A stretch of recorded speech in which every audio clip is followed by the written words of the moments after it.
आज की कहानी चांदनी चौक की साड़ी। बातों का दौर चल रहा है। आंटी जी, आप मुक्ता को लेकर क्यों नहीं आए? मुझे उसकी कितनी याद आती है। प्लीज आंटी, उसको भी लाना था ना। अब अगली बार आएंगे ना बेटा तो जरूर ले आएंगे। मुझे तो पता ही नहीं था कि आप यहाँ मिल जाओगे। अब तो वो बस कुछ ही दिन के मेहमान है मायके में, शादी हो जाएगी फिर अपने घर विदा। क्यों आंटी, कहाँ तय कर दिया आपने उसकी शादी और बताया भी नहीं? अरे बस उसी के बारे में बताने आए हैं बेटा। अभी बैठते बताते तब तक आपने बीच में मुक्ता का जिक्र छेड़ दिया। क्या आंटी, आप और मैं मुक्ता का जिक्र न करूँ, ये कैसे पॉसिबल है? भाई हमारे चांदनी चौक की जान थी।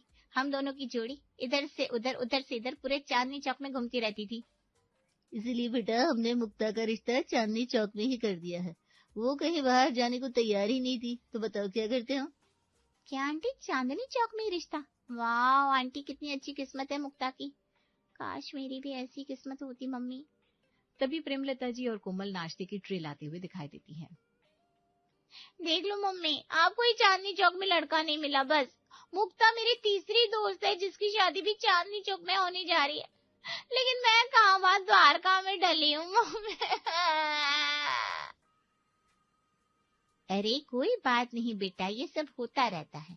आज द्वारका में है, हो सकता है कल दामाद जी चांदनी चौक आ जाए। और देख, तेरे पापा मम्मी पहले चांदनी चौक में थे, अब निकल कर यहाँ आ गए। भले ही हम चाहे चांदनी चौक से निकल आए हो स्नेहलता, लेकिन आज भी हमारे दिल में चांदनी चौक जरा सा भी कम नहीं हुआ।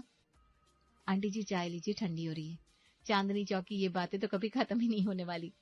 भाभी आप मजाक बना रही हो हमारे चांदनी चौक का। आप क्या समझो चांदनी चौक को?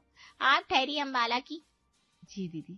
इतना कहकर कोमल मुस्कुराते हुए वहां से ट्रे उठाकर चल देती है, क्योंकि उसे पता था चांदनी चौक पुराण कभी खत्म नहीं होने वाला। हे भगवान, ये सब सुन सुनकर मेरे कान पक गए हैं। पता नहीं चांदनी चौक हुआ कि कोई फेरीलैंड हो गया। भाई चांदनी चौक चांदनी चौक चांदनी चौक, भगवान बचाए मुझे इस चांदनी चौक की कहानियों से। तभी प्रीति रसोई में कुछ लेने आती है। क्या हुआ भाभी, अब चांदनी चौक क्यों कह रही हो? क्या हो गया, आपको भी चांदनी चौक से प्यार हो गया क्या? सही कहती थी ना मैं? जी दीदी, अब मुझे भी आपके चांदनी चौक से प्यार हो गया है। हे प्रभु, कितनी बार झूठ बोलना पड़ता है। अगर कहीं सच बोल दिया तो ये गुप्ता हाउस हिल जाएगा। तभी राजेश भी घर आ जाते हैं और हेमलता और स्नेहलता को घर पे बैठा देखकर एकदम खिल जाते हैं। अरे भाई, आज तो चांदनी चौक की रौनक यहाँ रोहिणी में कैसे? तभी आज हमारा घर बाहर से ही जगमगा रहा है। अरे आप बाहर से आए हो तो जरा आराम कर लो। ये दोनों बहनें तो बैठी हैं अभी। बहनें? अरे बहनें होंगी हमारी दुश्मन की। ये दोनों तो हमारी भाभियां हैं। भाभियां? क्या सही कहा ना भाभियों? बिल्कुल सही कहा आपने भैया। रुकिए, मैं अभी कपड़े बदल कर आता हूँ। मैं तो महेश भाई और सुरेश भाई को भी यहीं बुला लेता हूँ। उन दोनों से कह देता हूँ कि शॉप बढ़ाकर सीधे यहाँ चले आओ। हाँ सही कह रहे हो, उनसे कहना साथ में चांदनी चौक की रौनक भी थोड़ी सी किसी थैली में भरकर ले आए। राजेश जी महेश भाई और सुरेश भाई को तुरंत फोन लगाते हैं और थोड़ी देर में चाय पकौड़ों और चांदनी चौक के किस्सों का दौर चालू हो जाता है। यार क्या है ये सब, हर दूसरे दिन इनका ये चांदनी चौक प्रेम उमड़ पड़ता है। अब मैं ये सब नहीं झेल सकती, बहुत हुआ। कोमल पकौड़े तलते हुए अपना गुस्सा बयां कर रही थी, तभी किचन में कोमल के प्यारे पतिदेव नमन की एंट्री होती है। क्या हुआ जाने मन, आज तुम्हारी जुबान से चांदनी चौक का नाम सुना? मतलब तुमको भी हमारे चांदनी चौक से आखिरकार प्यार हो ही गया है ना? पकोड़े अभी यहाँ गर्मा गर्म झबिया के साथ खाओगे या फिर बाहर ठंडे सबके साथ खाना पसंद करेंगे आप? तुम भी ना कोमल, मतलब मजाक की भी हद होती है। मजाक की हद की बात आप कर रहे हैं नमन? अरे मजाक तो मेरा बनाकर रख दिया है आप लोगों ने। अरे थोड़ा धीरे बोलो ना यार कोमल, तुम भी ना, घर पूरे मेहमानों से भरा पड़ा है।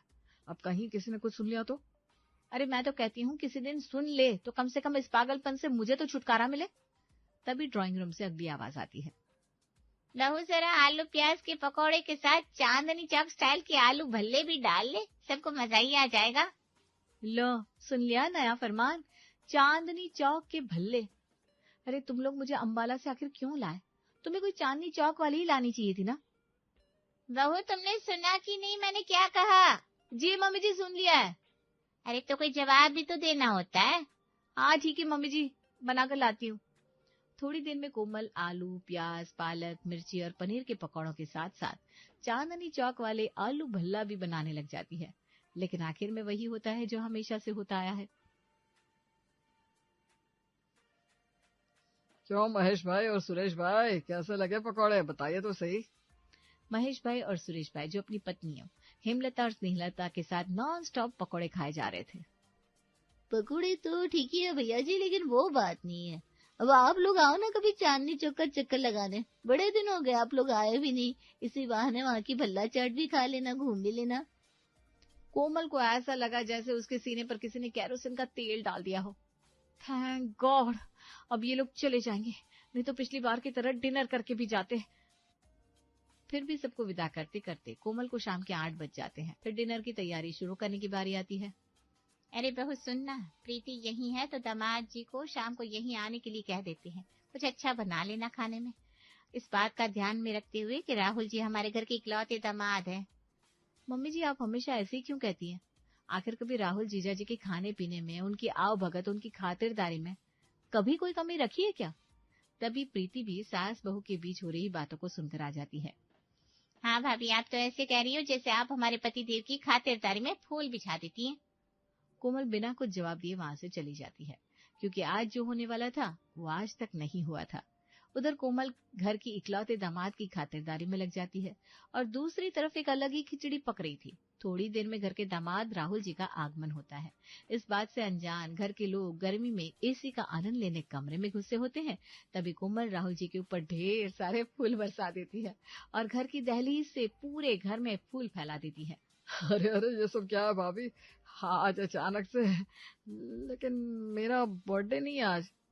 जीजा जी, आपकी प्यारी धर्म पत्नी जी का कहना है आपकी खातिरदारी में फूल बिछने चाहिए, इसीलिए आज ये सब। अरे भाई, आप ये कैसे बोल गए कि आप एक्स चांदनी चौक वालों के दामाद हैं? अरे इनका चांदनी चौक सुन सुनकर पगला हो चुका हूँ। ऐसा लगता है कि चांदनी चौक इन्हीं के बाप दादाओं का था। जीजा जी, आपने तो मेरी दुखती नस को पकड़ लिया। आज आपके मन की बात जान ही ली मैंने। अरे अब बस कुछ ना पूछो भाभी, मेरी तो वो हालत है, ना निगलते बनता है ना उगलते बनता है। तभी राहुल और कोमल की बातचीत सुनकर घर के बाकी के लोग भी बाहर हॉल में आते हैं और फूल देखकर सबका मुंह देखने लायक होता है। ये सब क्या है कोमल बहू? ये तो आपको दीदी ही बताएंगी मम्मी जी।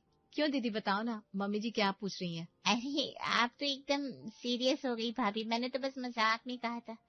अंदर आइए ना राहुल जी। हाँ भाई, कितनी देर हो गई खड़े खड़े। थोड़ी देर में सब खाने की टेबल पर होते हैं और खाने पीने का दौर शुरू होता है। फिर वहीं चांदनी चौक की बातें, जिन्हें सुनकर राहुल को बड़े ही जोर की नींद और उबासी आ रही थी। क्या हुआ जीजा जी, आपको खाना अच्छा नहीं लगा क्या?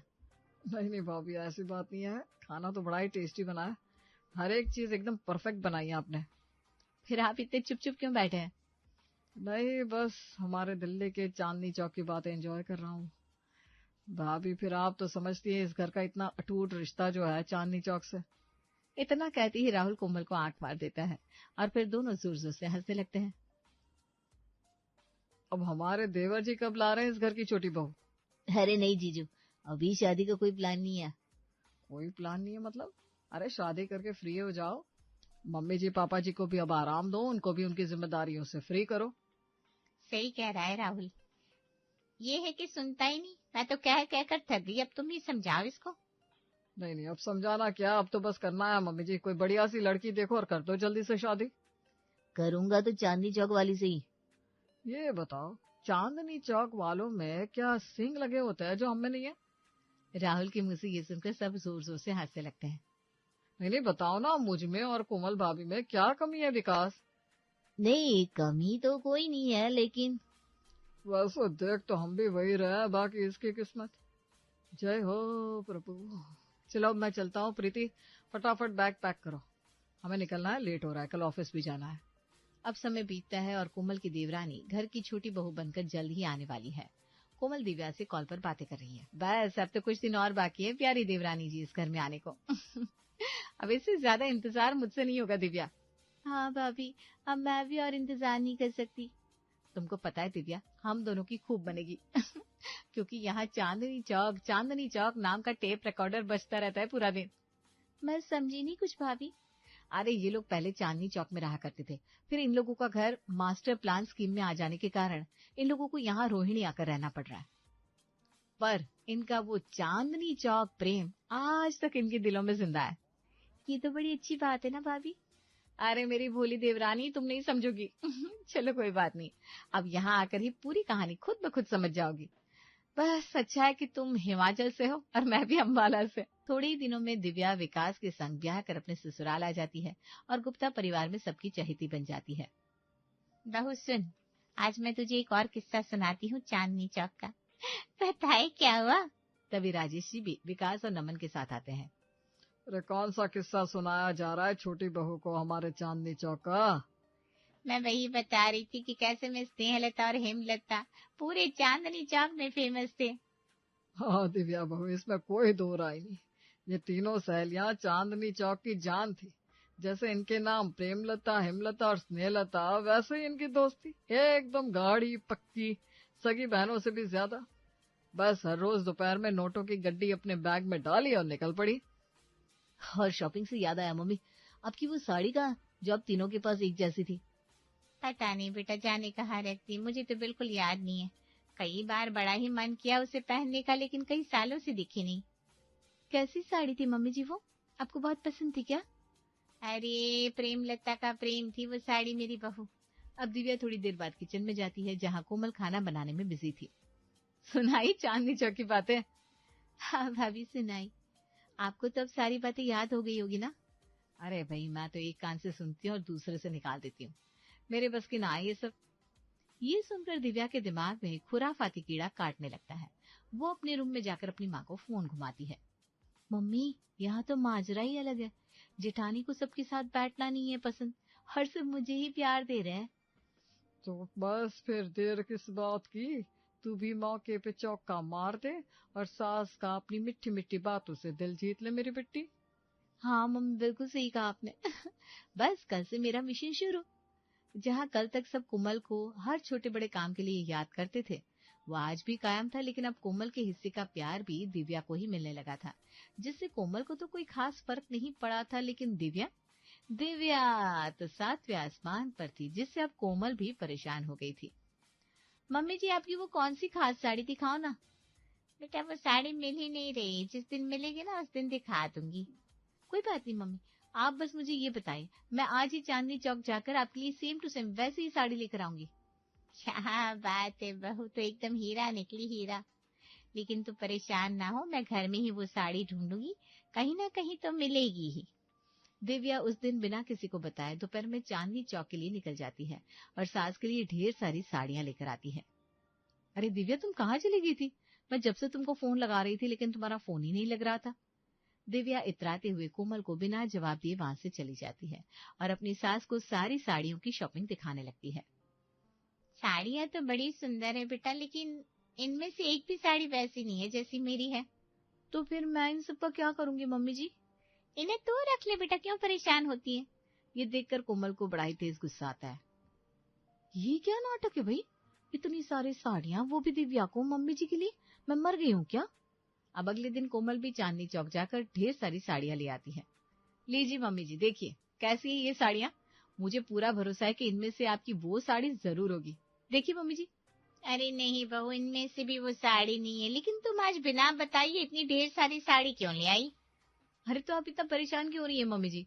अगर ये साड़ी आपको पसंद नहीं है तो मैं रख लेती हूँ। अरे नहीं नहीं, तू इतनी साड़ियों का क्या करेगी? इनमें से कुछ साड़ी प्रीति को और कुछ दिव्या को देते। अभी उसकी नई नई शादी हुई है तो उसको अभी ज्यादा शौक है। तभी दिव्या भी वहां आकर खड़ी हो जाती है। अब कोमल चाहकर भी अपनी सास की बात को मना नहीं कर पाती। हाँ भाभी, बड़ी ही सुंदर सुंदर साड़ी है, मैं ना ये 3 साड़ी रख लेती हूँ। और ये 3 प्रीति के लिए निकाल दे कोमल। अब कोमल देखती है उसके लिए तो सिर्फ एक साड़ी बची है। ये देखकर उसे और गुस्सा आता है। दिव्या, ये थोड़ी सी रोटियां रह गई है, जरा तुम बना लो, मैं बाकी का काम देख लेती हूँ। भाभी, मुझे किसी जरूरी काम से जाना है तो मैं ये रोटियां भी नहीं बना सकती। क्योंकि दिव्या को आज फिर से चांदनी चौक जाना था और कोमल भी अपनी सास का दिल जीतने के लिए चांदनी चौक निकलने वाली थी। लेकिन कोमल जानती थी कि वो काम करके नहीं गई तो घर में तांडव हो सकता है। मम्मी जी, मैं जरा अपने कुछ डॉक्यूमेंट्स के लिए यूनिवर्सिटी जा रही हूँ। थोड़ी देर बाद कोमल भी निकल जाती है। मम्मी जी मैं अभी आती हूँ, कुछ जरूरी काम से जाना है। चांदनी चौक की भटकती गलियों में दोनों देवरानी जिठानी टकरा जाती है और एक दूसरे को देखकर मुंह बनाकर आगे बढ़ने लगती है। तुम तो डॉक्यूमेंट्स के लिए यूनिवर्सिटी जाने वाली थी ना? आप भी तो कुछ जरूरी काम से जाने वाली थी। दोनों ये कहकर जोर जोर से हंसने लगती है। चलो दोनों मिलकर सास की वो स्पेशल वाली साड़ी ढूंढते हैं, क्योंकि मुझे नहीं लगता हम दोनों में से कोई भी अकेले ढूंढ पाएगा। हाँ भाभी सही कहती हो, मुझे तो बिल्कुल भी नॉलेज नहीं है यहाँ के मार्केट की। घड़ी शाम के 9 बजा रही है, सब खाने के लिए इंतजार कर रहे हैं, लेकिन दोनों बहुएं घर से नादारत। इधर दोनों बहुएं सास के लिए ढेर सारी साड़ी लेकर आती हैं और साथ में चांदनी चौक की भजिए, भल्ले, गोलगप्पे, वहां की खुरचन मिठाई, 6 नंबर गली के पराठे और न जाने क्या क्या ढेर सारे आइटम्स लेकर आती हैं। अरे कहाँ थी तुम दिव्या? अरे कोमल तुम्हारा भी कोई अता पता नहीं था। और इतने सारे पैकेट्स में क्या है? देख लो ना मम्मी जी क्या क्या लाए हैं। आज पूरे 35,000 की शॉपिंग करके आए हैं हम। आज आपकी साड़ी पक्का इसमें होगी। हाँ मम्मी जी, बाकी चांदनी चौक का जो भी स्पेशल है ना वो सब लेकर आए हैं, देखिए तो। लेकिन कोमल कल ही तो तुमने कहा था कि तुम 10,000 की शॉपिंग करके आई थी और आज। अरे कल दिव्या भी 15,000 की शॉपिंग करके आई थी। हे भगवान, ये क्या हो रहा है? ये लाखों की शॉपिंग ऐसे होगी तो हमारा क्या होगा? हमको तो लगा था कि आप चांदनी चौक स्पेशल देखकर खुश हो जाएंगे, लेकिन अरे नहीं सब बढ़िया है बहू। साड़ी दिखाओ जरा। कोमल और दिव्या साड़ियां दिखाती है। बस यही तो साड़ी है वो, बस बिल्कुल यही थी, सेम टू सेम। आज तुम दोनों ने मेरी मुराद पूरी कर दी और हाँ कल से चांदनी चौक जाने की बिल्कुल जरूरत नहीं है। तभी दिव्या और कोमल वहां से चली जाती है। हे भगवान, ये क्या करवा रही हो तुम प्रेमलता? मैं खुद हैरान हूँ, इसलिए मैंने ये साड़ी पसंद करके आज बात खत्म कर दी। और हाँ सुनो, आज के बाद इस घर में चांदनी चौक की बातें बिल्कुल बंद, क्योंकि अभी तक इस घर में सिर्फ कोमल थी, लेकिन अब ये दो है। अगर ऐसा चला तो कुछ ही दिनों में ये घर बेचना ना पड़ जाए। उधर दोनों देवरानी जेठानी रस्ते में खड़े खड़े मुस्कुरा रही थी, क्योंकि अब वो भी समझ चुकी थी कि उनको अब चांदनी चौक के किस्सों से मुक्ति मिल चुकी है।